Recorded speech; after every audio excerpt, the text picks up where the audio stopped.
गुरु पा करके भी लोग गलत रास्ता में चल रहे हैं। तो अच्छे माता पिता क्या करेंगे, गुरु क्या करेंगे, सत्संग क्या करेगा, राह विचारी क्या करे, जो पंथी न चले विचार, आपन मार्ग छोड़ के फिरे उजाड़ उजाड़। तो भले आप पैसा कम कमाए, जमीन आपके पास कम हो, रुपये पैसे आपके पास कम हो, एक छोटी सी झोपड़ी हो, लेकिन बच्चा अच्छा होना चाहिए। यदि एयर कंडीशन मकान में है और बच्चा यदि बिगड़ गया, नालायक निकल गया, तो एयर कंडीशन मकान भी वो झोपड़ी में बदल जाएगा, रोड में आ जाएगा, झोपड़ी भी बिक जाएगी। और कहीं बेटा अच्छा संस्कारी है तो छोटी सी झोपड़ी है वो भी राजमहल बन जाएगा, क्योंकि कमाएगा, मेहनत करेगा, पैसा बचाएगा, आपकी सेवा करेगा, अपने जीवन को संवारेगा, और झोपड़ी से एयर कंडीशन मकान भी बना सकता है, गाड़ी भी खरीद सकता है। लेकिन आप सोचते हैं कि मैं पैसे बच्चों के लिए पैसा बैंक में जमा कर लूं, बच्चों के लिए गाड़ी खरीद लूं, बच्चों के लिए जमीन खरीद लूं, बच्चों के लिए मकान बना लूं, और बच्चे के लिए यदि आप 2 मिनट समय नहीं निकालते हैं, उसको अच्छा संस्कार नहीं देते हैं, अच्छा ज्ञान नहीं देते, सही मार्ग नहीं दिखलाएंगे, तो आपका जीवन नरक हो जाएगा, घर नरक हो जाएगा, बच्चे का जीवन नरक हो जाएगा। बच्चा बिगड़ गया तो आपको दुख पाना ही है, आपके आंखों में आंसू आना ही है। इसलिए आपके बच्चे जो है एक रत्न है, रत्न को आप कितना संभाल करके रखते हैं, सोने है, चांदी है, हीरे है, मोती है, उसको अलमारी में बंद करके ताला लगा कर रखते हैं, लेकिन बच्चे के लिए ध्यान नहीं देते हैं कि बच्चा कहाँ जा रहा है, किसके साथ खेल रहा है, कैसी वाणी से बात कर रहा है। उल्टा सीधा बच्चा बोलता है तो आप सोचते हैं कि बच्चा तो अभी छोटा है ना, और वही छोटा है वो बड़ा होगा, फिर जो जैसे स्वभाव वो सीखा है, जैसी आदत बनी है, वही बड़ा होकर के भी आज छोटी सी एक कुछ पकड़ करके आपको मारने के लिए दौड़ता है बच्चा, लकड़ी पकड़ करके मारने के लिए, वो लकड़ी लगेगी नहीं आपको, लेकिन वही बच्चा यदि बड़ा होगा और बड़ा डंडा उठा करके फिर शुरू करेगा तब। तो इसलिए छोटे छोटे आदतों पर, छोटे छोटे क्रियाकलाप पर आप देखिए। तो हमारे जीवन में 3 चीज की आवश्यकता है, रोटी, कपड़ा और मकान। रोटी के लिए आप मेहनत करते हैं, पेट भर जाता है तो पेटी भरने के लिए कितना पाप करते हैं, पाप। इसलिए एक भजन में क्या कहते हैं, पाप कमाई तो घर में न लाना, मेहनत की सदा रोटी तो खाना, पाप कमाई तो घर में न लाना, मेहनत की सदा रोटी तो खाना, कभी बोलना न झूठ, कभी करना न लूट, कभी बोलना न झूठ, कभी करना न लूट, नाहक तो किसी का दबाना रे, लेके जग से बुराई मत जाना रे, करना सेवा सत्कार, करना दूसरों से प्यार, ना किसी को कभी भी तो सताना रे, ना किसी को कभी भी तो सताना रे। तो पाप कमाई करके कभी घर में नहीं लाना चाहिए, आपका जीवन नरक बनेगा और आपका परिवार भी उसको भी उसका प्रभाव पड़ेगा। जैसे खाए अन्न वैसे बने मन। तो पाप कर्म कमाई करके आप गाड़ी खरीद सकते हैं, मकान बना सकते हैं, परिवार पाल सकते हैं, गहना जेवर खरीद सकते हैं, लेकिन शांति कभी नहीं मिल सकती है। आप मेहनत करके कमाई करते हैं, पसीना गला करके कमाई करते हैं, तो भले महीनों लग जाए, सप्ताह लग जाए पैसा कमाने में, लेकिन वो ईमानदारी का फल जो है, मेहनत का फल जो है मीठा होता है। और पाप कर्म कमाई करके एक रात में ही आप करोड़पति बन जाइए, वो पैसा आपको सुख नहीं दे सकता है, धन आपको सुख नहीं दे सकता है। इसलिए ईमानदारी पूर्वक कमाएं और बच्चों को भी वही संस्कार दीजिए, बच्चों को भी मेहनत करने के लिए सिखाइए। एक पिताजी जो है अपने बच्चा को पढ़ने के लिए बाहर भेज दिया, विदेश में भेज दिया।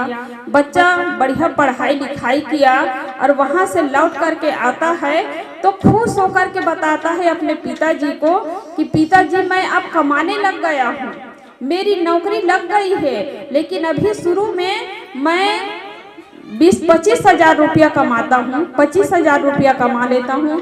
तो उनके पिताजी ने कहा कि बेटा क्या तुम रोज 25 हजार कमाते हो? क्या कहा पिताजी, रोज 25 हजार कमाते हो? तो लड़का ने कहा कि नहीं पिताजी, एक महीने में 25 हजार कमाता हूँ, अभी शुरू में मेरी नौकरी लगी है। तो उनके पिताजी ने क्या कहा कि बेटा मैं तुमको एक दिन में 25 हजार 30 हजार नहीं, लाखों रुपया कमाने के लिए सिखाऊंगा। मैं एक युक्ति बताऊंगा तुम्हें जिससे तुम लाखों रुपया कमा सकते हो।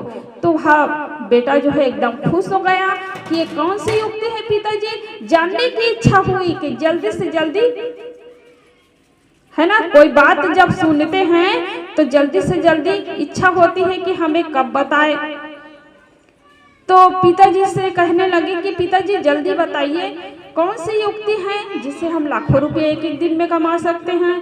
तो उनके पिताजी ने कहा कि बेटा अभी रुको, अभी दिन है, जब रात हो जाएगी ना तो मैं तुम्हें बताऊंगा। जब रात हो गई, 10 बज गया, तब वो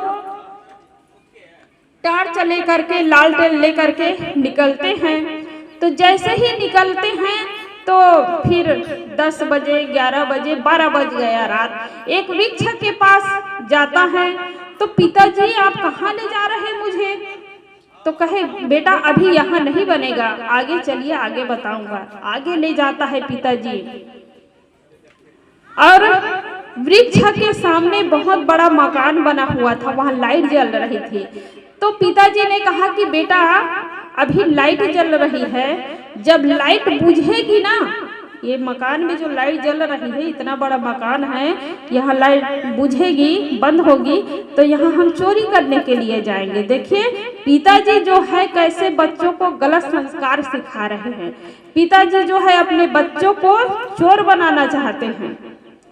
तो वह बच्चा ने कहा कि पिताजी यही युक्ति बनवाने के लिए इतना टाइम मुझे लगा है, क्या आप चोरी करते हैं? तो पिताजी ने कहा कि हाँ बेटा, मैं यहाँ 20-25 बार चोरी कर चुका हूँ, तभी तो मैं इतना बड़ा गाड़ी खरीद लिया हूँ, इतना बड़ा मकान बनाया हूँ, चोरी कर करके ही मकान बनाया हूँ। और यहाँ इतना सामान है, इतने रुपये पैसे धन है कि लाखों बार आप चोरी करेंगे फिर भी घर वालों को पता नहीं चलेगा।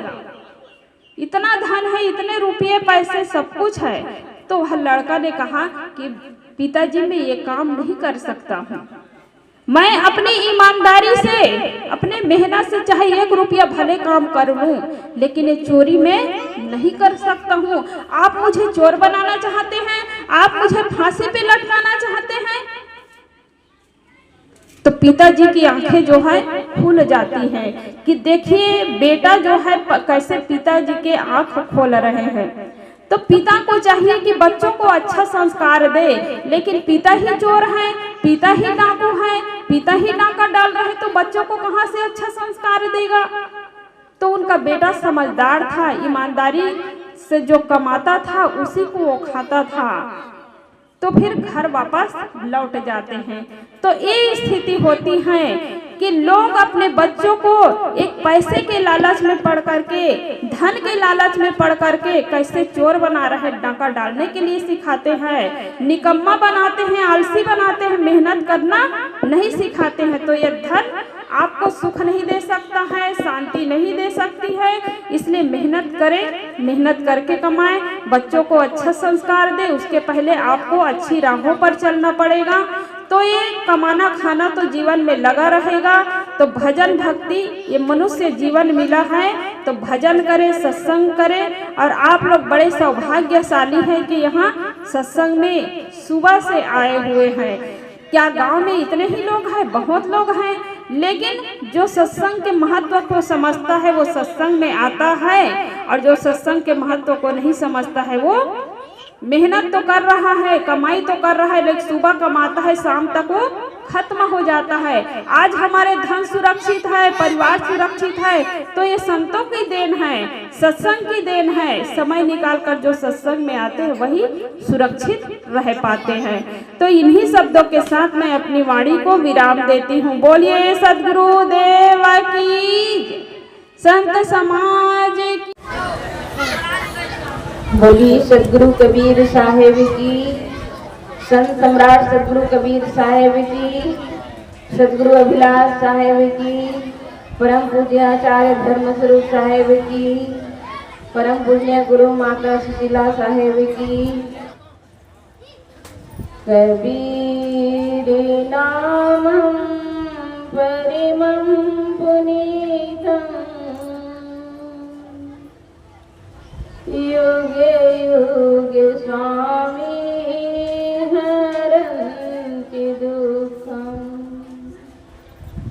दातार मुक्तं पुरुषं पुराणं चरणारविन्दं सततं नमामि चरणारविन्दं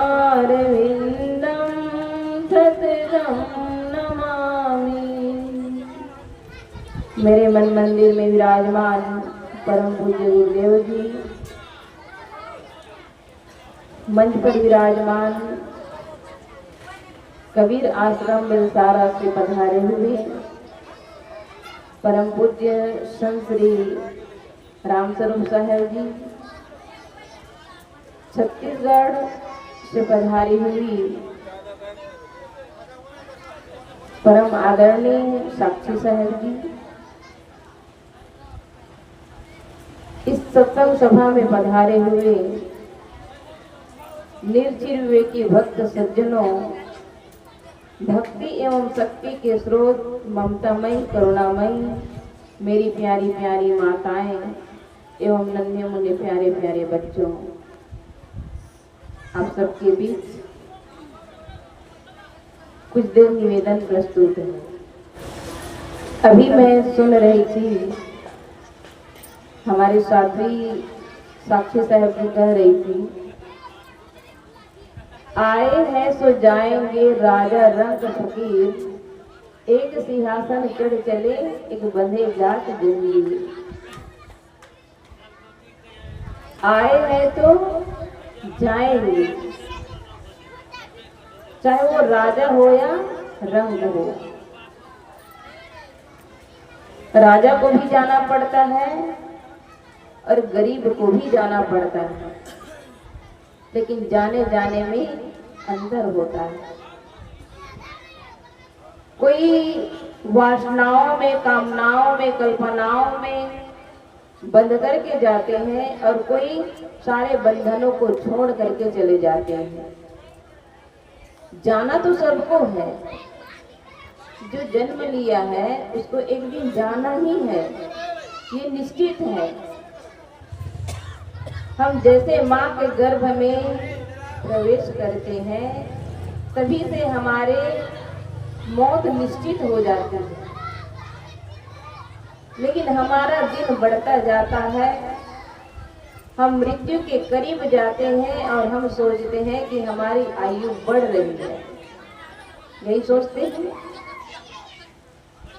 लेकिन आयु बढ़ नहीं रही, बल्कि हमारी आयु जो मिली हुई है वो एक एक सेकंड, मिनट, एक एक घंटा, दिन, सप्ताह, वर्ष ऐसे करते करते पूरा समय निकल जाता है।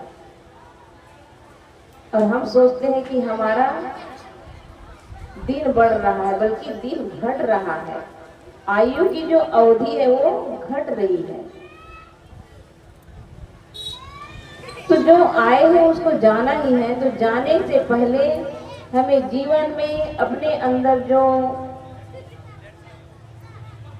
वासनाएं कामनाएं हैं उन सब का त्याग करना चाहिए, क्योंकि यही एक मानव जीवन ही है जो हम करना चाहे कर सकते हैं। और मनुष्य जीवन के अलावा ऐसा कोई भी प्राणी नहीं है इस धरती तल पर जो करना चाहे वो कर सके। ऐसा कोई है प्राणी? इस पूरे धरती पर और जितने भी प्राणी हैं, चाहे वो मनुष्य हो, पशु हो, पक्षी हो, अंडज हो, पिंडज हो, ये चारों खानी के जो प्राणी हैं, ये चारों खानी के प्राणी में मनुष्य के अलावा ऐसा कौन है, कौन सा जीव है जो चाहे वो कर सके? ऐसा हो सकता है? क्योंकि मनुष्य के अलावा इस धरती तल पर ऐसा कोई प्राणी नहीं जो वो अपने मन के अनुसार काम कर सके, क्योंकि ये मानव जीवन ही ऐसा जीवन है जो हम भव बंधनों से बच सकते हैं। लेकिन हम इसी मुक्ति के मार्ग में आकर के हम और बंधन बनाए जाते हैं। ये भवसागर इसलिए इसको कहा जाता है क्योंकि एक भवसागर होता है नदी। नदी को अगर पार करना होता है तो नदी पार करने के लिए नाव की जरूरत होती है। नाव की जरूरत होती है कि नहीं? नदी को पार करने के लिए नाव की जरूरत होती है। और नाव को कौन चलाते हैं? नाविक चलाते हैं। तो ये संसार सागर में हम सबके लिए, अगर नारी घट है तो पुरुष उसके लिए भव सागर है, और पुरुष के लिए नारी भव सागर है। अब केवल पति पत्नी का रिश्ता ही भव सागर नहीं होता है। जीव एक एक बंधन बनाता जाता है, एक खानी जाल और एक वाणी जाल। अब खानी जाल है स्त्री, पुत्र, परिवार, पत्नी, बच्चा, ये सब खानी जाल है। और इससे बचने के लिए ही तो ये जीवन मिला है। लोग पारिवारिक टेंशन से बच करके अध्यात्म की ओर जाना चाहते हैं। मतलब जो खानी जाल है, जिसको मोटी माया कहा जाता है, ये खानी जाल से बच करके लोगों को जरा ज्ञान हो जाता है किसी संतों के माध्यम से, किसी ग्रंथों के माध्यम से। जब ज्ञान होता है तो कहा जाता है घर परिवार, स्त्री, पुत्र, पत्नी, बच्चा को छोड़ करके किसी संतों के पास चले जाते हैं, किसी मंदिरों में चले जाते हैं। लेकिन वहां जाने के पहले सोचना होगा कि ये संसार सागर जिसे हम कह रहे हैं, जिसे हम भवसागर कह रहे हैं, एक भवसागर तो परिवार है। उसको तो हम त्याग कर दिए, किस लिए? कि उस परिवार में कलह है। जिस परिवार को कितने प्यार से जब शुरू शादी होती है, लेकिन उसी पुत्र परिवार से इतना तकलीफ हो जाता है कि हम उससे देखना नहीं चाहते, उनसे मिलना नहीं चाहते। 9 बजे तक बैठू तब जेबै, 9 बजे तक बैठू।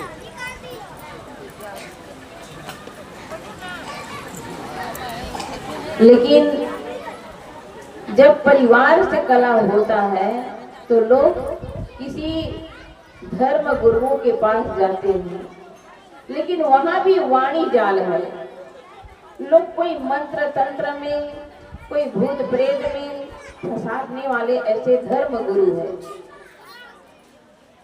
धर्म के नाम पर जो भटकाव है, ये आम जनता भटक रहे हैं।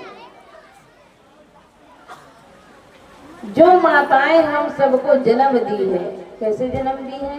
बहुत कष्ट से, बहुत पीड़ा से 9-9 महीना गर्भ में रखी, और गर्भ में रख करके जब जन्म दी तो मानो समझना कि माताओं ने बच्चे को जन्म नहीं बल्कि माताओं का पुनः जन्म होता है।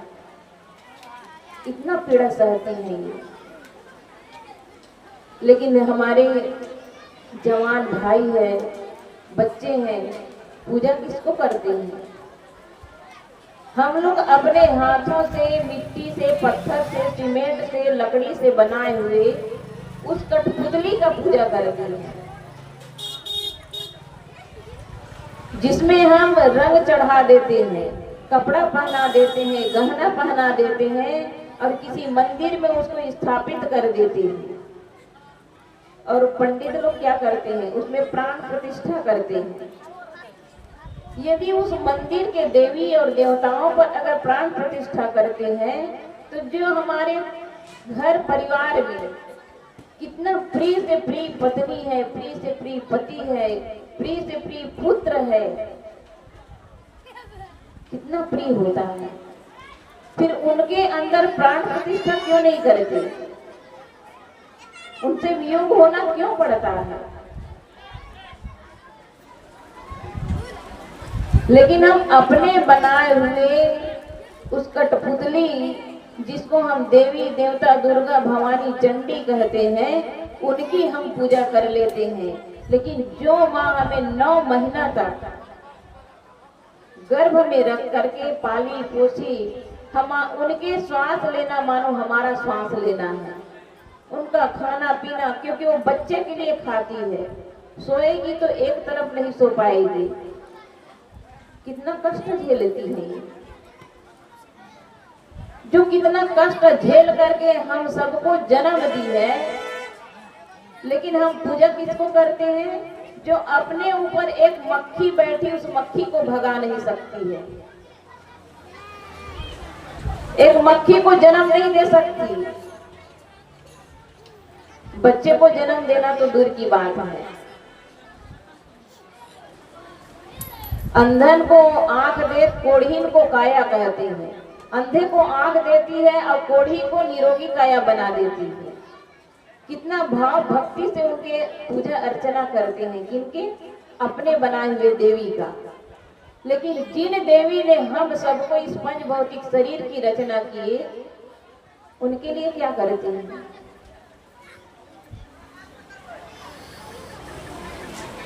अगर पूजा करना है तो हमारी इन माताओं की पूजा करें।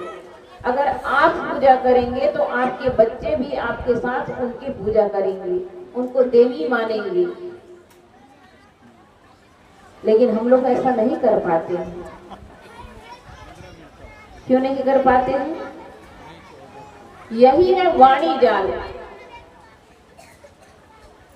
लोग खानी जाल से निकल करके किसी धर्म गुरुओं के पास जाते हैं और वाणी जाल में फंस जाते हैं। और वाणी जाल में फंसाने वाले धर्म गुरु कहते हैं कि अमुक मंत्र को जाप कर लो, पूजा कर लो, यज्ञ कर लो, हवन कर लो, तर्पण कर लो, आपका कल्याण हो जाएगा। आप निर्वंशी है, आपका संतान नहीं, संतान मिल जाएगा। क्योंकि मंत्र को जपो तो संतान मिल जाएगा।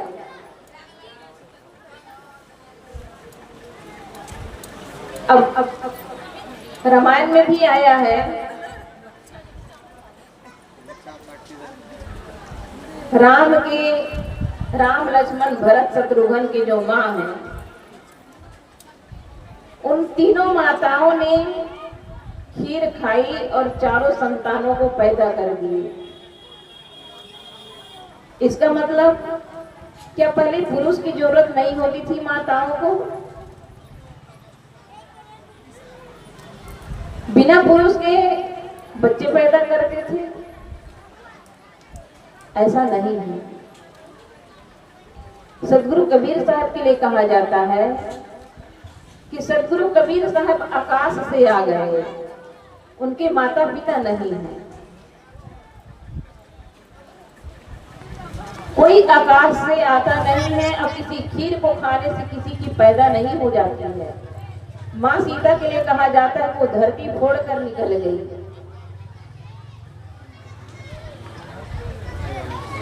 क्योंकि बड़े बड़े महान पुरुषों के लिए कुछ कल्पनाएं गढ़ दी जाती है। राम राम जपो तो आपका कल्याण हो जाएगा, किसी का कल्याण नहीं होता है। इसलिए सदगुरु कबीर साहब कहते हैं, राम ही राम पुकारते जिभ्या परिगौ रोस, सुधा जल पीवे नहीं खोद पीवन की हौस। राम राम पुकारते पुकारते तुम्हारे जीव में गांठें पड़ जाएगी, छाले पड़ जाएंगे, लेकिन राम मिलने वाला नहीं है। साहब कहते हैं, तुम कुआं खोद करके पानी पीने का काम करते हो। कुआं खोदने का मतलब है कि हम पात्र में रखा हुआ पानी उसे यूज नहीं कर सकते। जो प्रत्यक्ष दिख रहा है उसको हम समझ नहीं पाते हैं। कि राम राम पुकारने से किसी की मुक्ति न हुई है न कभी हो सकती है। राम क्या है, उस राम को समझना चाहिए कि राम है क्या चीज। सदगुरु कबीर साहब कितना दुख से कहते हैं कि लोग राम राम पुकार पुकार के उनके जीभ में गांठ भी पड़ जाए, छाले भी पड़ जाए, फिर भी से राम मिलने वाला नहीं है। कोई भी चीज अगर मिलता है तो बाहर से कोई होगा तब न मिलेगा, और जब बाहर है भी नहीं तो मिलेगा क्या। सबके घट घट में है, जब सबके घट घट में उसी राम को पहचाने। लोग कहते हैं कि कबीरपंथी राम को, भगवान को, किसी भी भगवान को नहीं मानते। लोग कहते कि नहीं कहते हैं? लोग कहते हैं कि कबीरपंथी भगवान ही नहीं मानते हैं, लेकिन सच कहो तो कबीरपंथी असली भगवान को मानते हैं। असली भगवान वो किसी भी अपने से जानबूझ करके एक भी जीव को नहीं मारेंगे। कोई मारते हैं? जो कबीरपंथी है, जिनको सच्चे सदगुरु का ज्ञान मिला है, वो जानबूझ करके किसी जीव को मारते हैं। अपने बाल बच्चे के कहीं मुंडन संस्कार है तो किसी बलि देते हैं। ये बलि देने वाले कौन हैं? देवी और देवता की पूजा करने वाले, दुर्गा माँ के, चंडी के, शिव के, ये सब पूजा करने वाले ही किसी बकरे भेड़े का बलि देते हैं। लेकिन जो कबीरपंथी है, अभी तक के किसी ने ऐसा किया है जो अपने बाल बच्चे के मुंडन के लिए या कि शादी ब्याह के समय में किसी जीव को मारे हैं? तो असली पुजारी कौन है और असली जीव को मानने वाले कौन है? लोग तो बड़े पंडे पुजारी अपने आप को कहलाते हैं कि हम बड़े अच्छे भक्त हैं, हम दुर्गा के भक्त हैं, हम काली के भक्त हैं, हम हनुमान के भक्त हैं, हम राम के, कृष्ण के भक्त हैं, हम भोले बाबा के भक्त हैं। और देखो अभी भोले बाबा के नाम से लोग शराब पिएंगे, गांजा पिएंगे और इतना झूम झूम के नाचेंगे और इधर भजन भी गाएंगे और बलि भी देंगे। तो क्या वो लोग पुजारी हैं? क्या वो लोग भगवान को मानते हैं? यदि भगवान मानते हैं तो हर जीव में भगवान मानिए, और जो जीव में भगवान मानते हैं वो असली पुजारी है। और असली भगवान को कोई मानते हैं तो वो असली कबीरपंथी है, जो अपने जान बुझ करके किसी भी जीव को नहीं मार सकते, किसी जीव को बलि नहीं दे सकते। आज तक के ऐसी कोई माँ होगी जो अपने गोद में अपने बच्चे को मारे?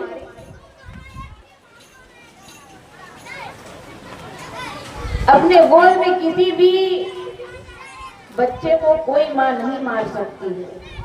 क्यों नहीं मार सकती है? वो अपने बच्चे के हर खुशी के लिए अपने हर खुशी को त्याग कर देती है। लेकिन वो कैसी दुर्गा, चंडी, भवानी, काली है जो अपने भक्तों से किसी जीव की हत्या करवाती है? अपने स्वार्थ के लिए अपने भक्तों से पाप करवाती है।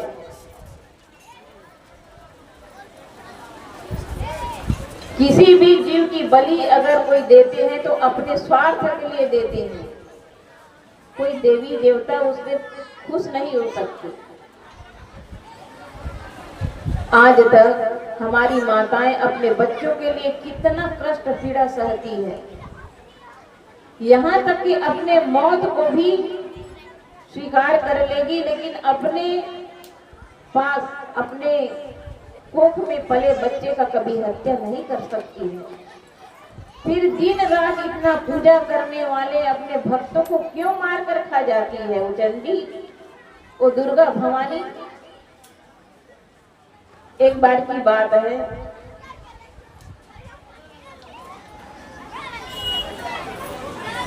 सभा लगी हुई थी। कुछ माताएं कुछ ऐसे स्थान पे गई जहां भीड़ थी और एक ऐसा अबोध बच्चा, जिस बच्चे पर दो माँ अधिकार कर रही थी, ये बच्चा मेरा है। तो दूसरी माता कहती थी नहीं, ये बच्चा मेरा है। अब वो छोटे से बच्चा, दो माँ के बच्चा ये नहीं पहचान पाएगा कि ये मेरी माँ कौन है। अगर बच्चा होगा तो किसी एक ही माँ की होगी। एक बच्चा को दो माँ तो जन्म नहीं दे सकती है। ऐसा होता है? नहीं होता। कोई भी अगर एक बच्चा है तो एक ही माँ जन्म दी है। फिर उस बच्चे पर दो माताएं अधिकार जता रही थी कि ये बच्चा मेरा है, तो दूसरी कहती थी नहीं, ये मेरा है। अब दोनों इतना विवाद छिड़ गया। जब विवाद छिड़ा तो वो बात यहाँ तक आई, दोनों स्वीकार नहीं किया कि ये मेरा बच्चा नहीं है। अंत में राजा के पास जाना पड़ा। राजा को निर्णय लेने में बड़ा ही कठिन होने लगा। कभी कभी राजा भी धर्म संकट में पड़ जाते हैं, क्योंकि यदि ये बच्चा जिस माँ के उनको ना मिला तो उस माँ के ऊपर क्या बीतेगी? वो माँ अपने बच्चे के बिना कैसे जिएगी? अगर बच्चे को सही माँ मिल गया तब तो ठीक है, अगर नहीं मिला तब क्या होगा? अब उस बच्चे के लिए निर्णय लेना बड़ा कठिन था।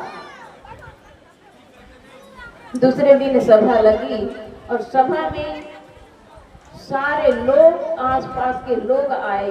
इसलिए आए कि एक बच्चा जिस पर दो माँ है उन पर कैसे निर्णय करेंगे राजा। सभा में बच्चा को लाया गया और ला करके राजा अपने सिपाही को कहते हैं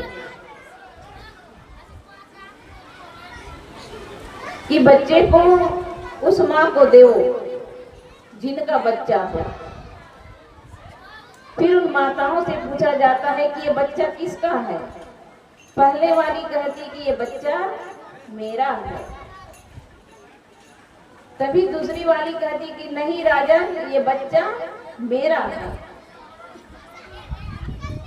फिर भरे सभा में दोनों की बातें होने लगी।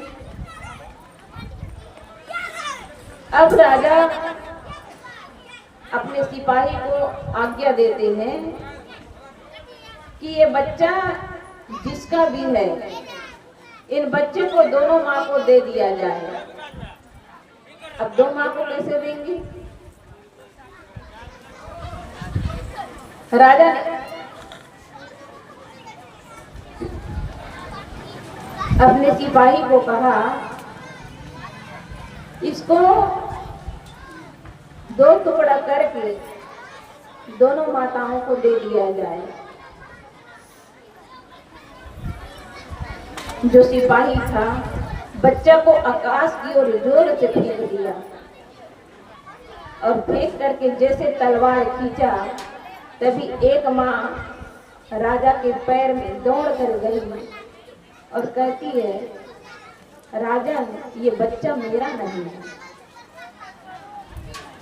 ये बच्चा मेरा नहीं है, ये बच्चा उस माँ की है, उनको दे दिया जाए। इतना कहते कहते राजा के पैर में वह जो माता थी गई और बेहोश हो गई। उस माता को होश में लाया गया। जब होश में आई तो वह बच्चा उनके गोद में पाई। सभा में सन्नाटा था। वह सभा एक पल में सब समझ गए, अगर जो माँ है तो अपने आंखों के सामने अपने बच्चे को खंडित होते नहीं देख सकती है। ये होती है माँ की पहचान। बच्चा अगर बुखार से या कोई तकलीफ से रो रहे हो तो माताएं पूरी रात जग जाती है और पूरी रात जग करके अपने बच्चे के लिए क्या करती है? लोरी सुनाती है। अपना नींद तो खराब करती है, लेकिन उस बच्चे को सुलाने के लिए लोरी भी सुनाएगी, कुछ खिलाएगी पिलाएगी, लेकिन बच्चे को कभी भी कष्ट में नहीं देख सकती। तो ये माताओं की कितनी बड़ी हम सब के लिए इतना प्रेम है, प्यार है, निस्वार्थ प्रेम, कोई स्वार्थ नहीं है। तो ये माताओं की पूजा होना चाहिए कि अपने बनाए हुए जो लकड़ी है, पत्थर, सीमेंट की होना चाहिए। पूजा किसकी होनी चाहिए? जिन माताओं ने हमको जन्म दिया, इन माताओं की पूजा होनी चाहिए, ना कि हमने जो बनाया है उनकी। ये बात है कि बच्चे को धर्म में लाने के लिए पूजा पाठ का सहारा लिया जाता है कि वह कुछ धर्म में जुड़े, ताकि कुछ घर के लोगों को मान और सम्मान करे। लेकिन जीवन भर हम भाव भक्त न बने, कल्पना को पोषित न करें, हम विचारवान बने। और यही मानव जीवन है, जो हम करना चाहते हैं वही कर सकते हैं। क्योंकि ये जो मोह का घर होता है, पुत्र परिवार और मोह से जब छूट जाते हैं तो हम वाणी जाल में जा करके फंस जाते हैं। तो वाणी जाल क्या है? वाणी जाल है देवी देवता की उपासना करना। जो हम अपने भीतर जो आत्मा है, उस आत्म तत्व को ना पहचान के हम काल्पनिक अपने मन से बनाए हुए देवी और देवता की पूजा आराधना में लगते हैं। यही वाणी जाल है और ये बंधन है। तो एक बंधन क्या है? परिवार का बंधन, और दूसरा बंधन है हम मानसिक रूप से किसी देवी देवता अपने से अलग मानते हैं, ये भी बंधन है।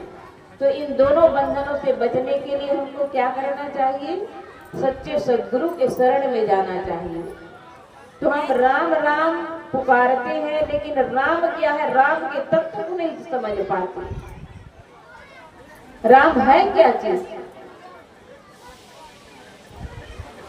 वह राम है सबके भीतर अविनाशी राम, जो जिसका नाश नहीं होता, जो सबको जानता है। हम सब कहते हैं कि मैं सब कुछ हूं। ये शरीर क्या है? सुबह सुबह मैं सुन रही थी, क्या हम ये हाथ हैं कि पैर हैं कि आंख हैं? ये हमारा कहने का मतलब होता है जैसे मेरा पुत्र है, मेरा मकान है, मेरी गाड़ी है, बोलते हैं। इसका मतलब मेरी और मेरा, मैं और मेरा दो हो गया। मैं मतलब खुद और मेरा मतलब मुझसे अलग। यदि आत्मा ही ये शरीर है तो मेरा क्यों कहते हैं? हम लोग बोलते हैं कि मेरा शरीर, मेरा हाथ, मेरा पैर, मेरी आंखें, क्यों कहते हैं? क्योंकि मैं आंख हूं, मैं पैर हूं, मैं कान हूं, ऐसा कोई नहीं बोलते हैं। क्योंकि ये जो शरीर है, ये शरीर में रहने वाला ही मैं कह रहा है। उस मैं तत्व को ही समझना होगा कि वह है कौन। आप सब चाहे मिट्टी के मकान में रहे, चाहे सीमेंट के मकान में रहे, लेकिन वो मकान और आप अलग है कि नहीं है? मकान अलग है और आप सब अलग है। आपको कहीं जाना होता है तो कहीं गाड़ी में जा रहे हैं तो गाड़ी अलग है और गाड़ी चलाने वाला अलग है। गाड़ी चलाने वाला होगा तब गाड़ी चलेगी कि गाड़ी अपने आप चल जाएगी? अपने आप चलेगी? नहीं चल सकती है। इसी तरह इस गाड़ी को, इस शरीर रूपी पंच भौतिक गाड़ी को चलाने वाला अविनाशी आत्मा राम हम सबके भीतर है। और वही आत्मा राम को लोग समझते नहीं हैं और सबके घट घट में है। हम लोग आपस में लड़ रहे हैं, भाई भाई में लड़ रहे हैं, गोतनी गोतनी में लड़ रही हैं। क्यों होती है लड़ाई? असली राम को, असली भगवान को नहीं जानने के कारण। तो हम असली भगवान को समझे। और हमारी परम पूजनीय दिवंगत माता जी है जो इस गांव में, इस घर परिवार में सुंदर संस्कार दी है। उनके बारे में मैंने थोड़ा उनके बच्चों से पूछा कि माता जी कैसी थी। उनके बेटे ने बताया कि माता जी तो इतना भक्ति भाव में लगी रहती थी कि उनको हम दिल्ली ले जाना चाहते थे लेकिन कभी जाने का स्वीकार नहीं करती थी।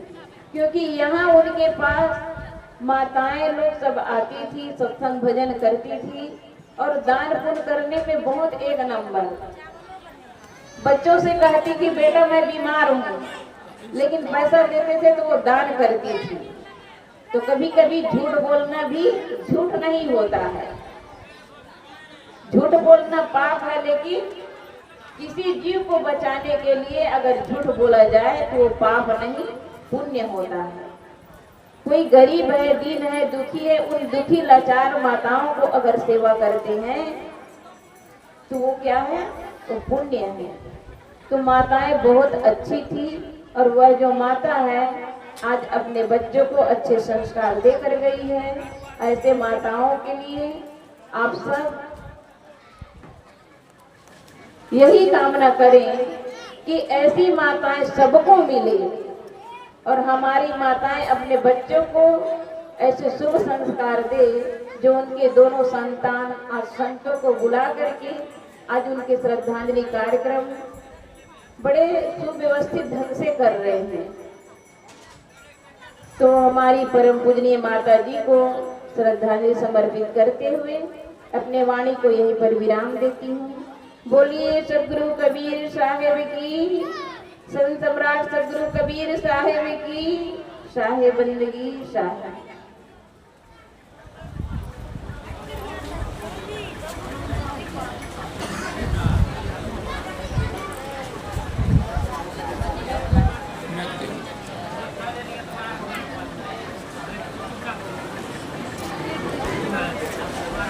माइक दियो।